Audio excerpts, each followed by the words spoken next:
Hi, I'm Noa Morduch Simonsohn and I'm an art historian. In this lecture, I will talk about one of the most important types of visual art, painting.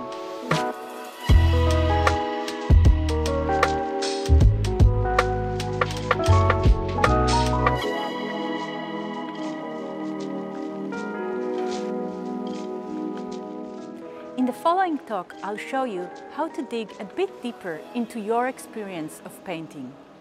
We'll do this by taking one painting from the Tel-Aviv Museum Material Imagination Israeli Art Exhibition in honor of the 90 years since the museum opened in 1932.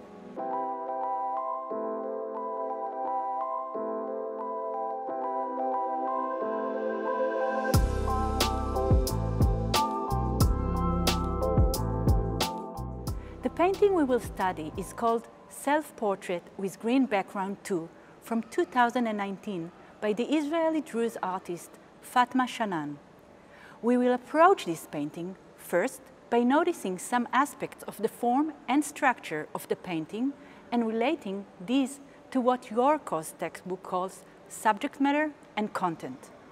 We will also consider how this painting relates to other paintings by the artist and how it relates to a famous painting from the Renaissance. As we proceed, we will pass through the stages of descriptive criticism, interpretive criticism, and evaluative criticism. Fatma Shanan grew up in the Druze village of Julis, located north of Accra. Rugs and carpets occupied a central place in her early paintings. Through the painting of the rugs, Shanan dealt with common perceptions about Druze society in which she grew up. Woman's place in this society and her attitude to the various spaces which she occupied in the past and at the present. As art historians have argued, the rugs expresses Shanan's relationship to the tradition of painting rugs in the West, and they symbolize the integration of traditional art into modern art in her work. We will return to discuss this topic later, when we take a closer look at Self-Portrait with Green Background 2.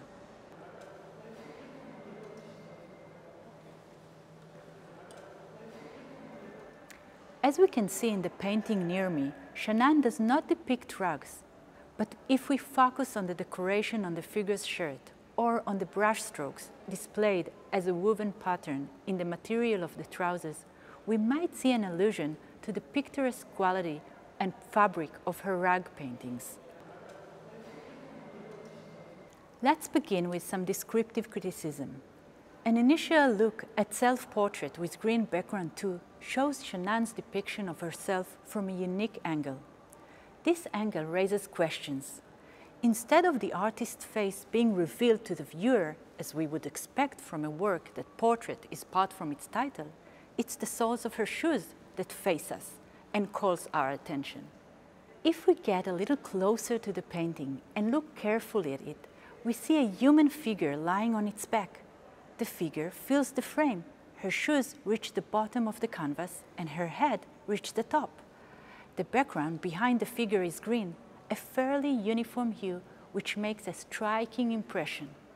The figure is positioned so that the lower part of her body, the soles of the shoes and feet are close to us, the viewers of the work, while her chest, shoulders and face are far from us. Her face is barely visible and the lower section of her face is painted green. Have you ever asked yourself, what does it mean when there is something that we experience as close to us in a painting, while on the other hand, there are parts of the painting that we experience as far from us? After all, a painting is two-dimensional. It has no images that are near or far. All the shapes are in fact placed side by side on the canvas. When we look from the side at the frame or at the canvas on which the work is painted, we are aware that the painting has no real depth and that the thickness of the canvas is no greater than a few centimeters. So how, after all, does the artist create the illusion of depth in a painting that is two-dimensional? Shanan creates the illusion of depth for us. She paints what is supposedly close to us as large. Take note the size of the soles of the shoes, for example. While what is supposedly far from us, she paints small, as is the figurehead. In this painting, Shanan clearly uses the technique known as foreshortening. She does this to create the feeling that the drawn character is placed in space. The abdomen and chest area are shown as particularly short compared to the length of the legs and arms. In actual reality, we are aware that the sole of the shoe cannot be longer than the entire length of the leg. This distortion of size, which takes place across the entire canvas, is based on the way our eye perceives reality. What is close seems large in relation to what is distant. The artist uses this knowledge to create the illusion of a figure located in three-dimensional space, even though a canvas, which is two-dimensional. The shapes in the painting are areas with defined boundaries. Such areas can be created with the help of colors, textures, and line. The sole of the left shoe is a shape that is well defined by a brown outline. You can follow the line and see how it outlines the sole of the shoe. In this case, it meets the definition of a closed line as it noticeably defines the entire shape.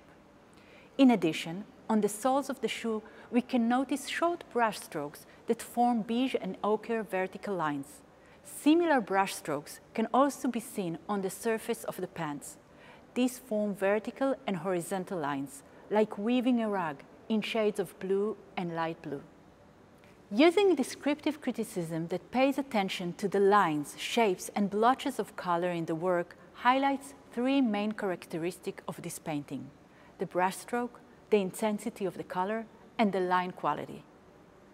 We can now begin interpretive criticism, where the lines, shapes, and colors in a work come together, seemingly to tell us something, to mean something. But how do we know that our interpretation of the work is correct? Do we need to understand the intentions of the artist? Should one even take into account the intention of the artist? One thing is clear. We often find great works of art with many different interpretations, and great paintings whose interpretations have grown and even changed over the years. There are many different approaches to interpretive criticism. In this case, I decided to learn a little about the artist's background, her biography, her other works, and the artistic influences on her.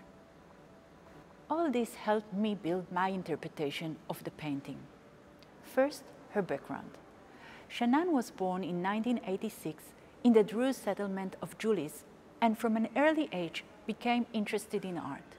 She studied at the Art Institute at the Oranim College in Kiryat Tivon and continued studying privately with the artist Eli Shamir, who was a major influence on her. Both Shamir and Shanan work in a figurative style, and they create their painting while examining the photography they staged. Like Shamir, Shanan assembles the images in her work while breaking down the shapes that comprise them and reassembling them on the canvas. Shanan's self-portrait with green background too, however, is also a reminiscence of earlier artistic influences, in both place and time. Her painting is in dialogue with a painting created about 520 years ago called The Lamentation of Christ. This is a famous masterpiece painted by the artist Andrea Mantegna around the year 1480. Shanan knew this painting well. Bringing this painting into dialogue with Shanan's helped us develop a whole new angle of interpretation. In The Lamentation of Christ, the painter highlighted the unique perspective on the dead Jesus. The foreshortening of his body and the emphasis on parts of his chest make it difficult for the observer to estimate his exact height and size. With his bold realism, Mantegna led the viewer of the painting to identify with the deceased. Realism is created using the creative technique based on the use of a uniform hue of varying lightness and darkness. Artworks using limited colors but focusing on light and shadow emphasizes volume and three-dimensionality and contributes to the viewer's internalization of the wound from the crucifixion on the soles of his feet and hands. It feels as if we are really there with the physical body of the dead Christ.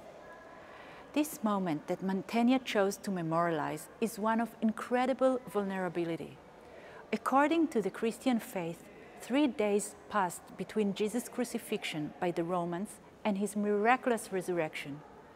Mantegna portrays the moment when death appeared triumphant before the resurrection, which according to Christian faith makes the victory over death. This is the moment of doubt, despair, and abandonment. Mantegna is a Renaissance humanist, and what we see in his painting is an image of Christ that is as human as it is divine. Perhaps for this reason, the painter chose to highlight every anatomical detail and every wound suffered by Christ at his crucifixion.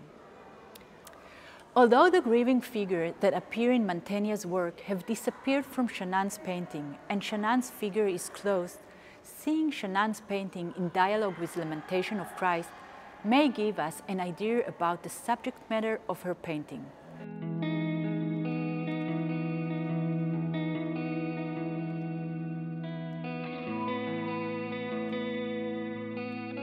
The artist's choice to paint herself lying down and her eyes, the mirror of the soul, hidden, raise the questions of whether the character is at rest or maybe she is no longer alive. Is the subject matter of this painting death or mortality? Is it about ultimate destiny or the relationship between body and soul? The comparison with Mantegna's painting invites these questions. But if so, Shanan is certainly giving different content to this subject matter. She is proposing a very different way of organizing and depicting the theme of death, and this gives the painting a very different meaning. Suppose then that Shanan and Mantegna were both trying to paint death, that death is the subject matter of each painting. What might each one be saying about death? Notice that subject matter is often not obvious and people can easily disagree about it. I personally don't think that the subject matter of Shanan's painting is death. I think her dialogue with Mantegna is speaking about something else, what we today might call her identity. The differences between the two paintings are as important as their similarities, even more important. The focal point of the figure in Shanan's painting does not allow her face to be seen. We cannot even know with certainty whether it is a male or female figure. This raises the question of whether the artist is challenging gender definitions. Looking at Body Portrait 1, painted in the same year and also part of the artist's self-portrait series, similar questions are raised. Although in this painting, the artist's body faces the viewer. Note the angle of her head. It is tilted, and its gaze is turned downwards. In this painting, too, the artist chooses to camouflage her face with green and gray blotches. She also blurs body parts that may identify gender. At the same time, Shanan chooses to emphasize the upper part of the head, the hair, the parting in the center, as well as the designs that appear on the shirt. Through this, Shanan implies identity, but at the same time, in her choice not to look directly at the viewer, she blocks direct access to the gender of the character. This is a camouflage tactic. The artist smears her face with greenish dead sea mud to look like an animal in the wild. Face painting reflects the use of camouflage as it occurs in nature, and Shanan adopts this technique to undermine fixed gender patterns. As in Body Portrait 1, so too in Self-Portrait with green background 2, Shanan prevents the possibility of the viewer reaching her. Unlike our clear view of the body of Jesus in Mantegna's painting, Shanan does not expose her body or even her identity. She turns her gaze away. Perhaps she is also saying no to the iconic white male gaze at naked woman, and instead offering her camouflaged and dressed body as an image of lying down in green pastures. If this interpretation is reasonable, then the subject matter of Shanan's painting is not death, but identity, and how identity can be conveyed in a painting. We have seen then 3 ways of developing interpretive criticism. One, which I mentioned only briefly, interprets Shanan's painting in relation to her education and training with Elie Shamir. The second interpretation placed her work in dialogue with past masterpiece Mantegna's Lamentation of Christ. This raised the possibility that the subject matter of Shanan's painting might be the same as Mantegna's, which we named as death or mortality. A third interpretation, however, pointed in a different direction. By including Shanan's other self-portrait, we were able to develop a hypothesis about the meaning of the painted green face, and this in turn led us to propose the self-portrait with green background too is an inquiry into identity. Notice that we didn't abandon the idea that Shanan's painting is in dialogue with Mantegna's. We just changed our interpretation of what that dialogue was about. On the third interpretation, the dialogue between the paintings is not about death or mortality, but about identity and gender. Let me make one final interpretive comment, which is meant to alert you to the importance of an artist's dialogue with the tradition of art. Most good interpretations will situate a painting in relation to a tradition to which it belongs or from which it deviates. In art, especially modern art, breaking from a tradition is also a way of belonging to it. In the painting before us, one should take into account Shanan's confrontation with the tradition of the portrait in the history of art. Throughout the history of art, especially since the Renaissance, painters have tried to represent the figure in front of them and delve deeply into the personality which they convey to the viewer. Shanan, however, blocks this possibility, and we might therefore interpret her as challenging the very of representing a human personality. She might be asking, is there a real way to represent a character? Does the description of the face really guarantee familiarity with the person shown? Or maybe she's wondering if the face, which is always openly displayed, is really a mask. And if so, perhaps one needs to put on a mask to show one's face truly. Is this why Shanan camouflages her face with dead sea mud?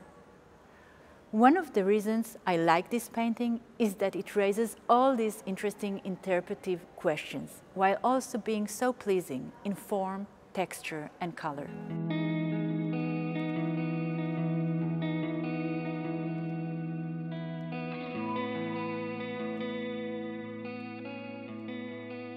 In interpretive criticism, we bring together the knowledge we have accumulated about the painting in order to make an argument about its meaning. We aim to make the different bits of knowledge we have gathered fit together in a coherent way.